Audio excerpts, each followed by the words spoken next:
Hey guys, my name is Elijah, and in this tutorial I will show you how to make video fit screen in Premiere Pro.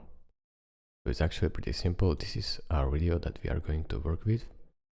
To make it fit the screen, it's actually really easy. Click on your clip first, right click on it, and then find scale to frame size or set to frame size.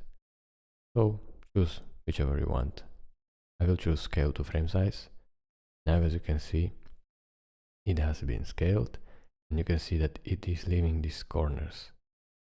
So now I can scale it up a little bit by clicking on it, going to effect controls. If you don't see it right here, click this drop down and go over to effect controls and then scale it a little, dragging this scale slider a little bit to the right.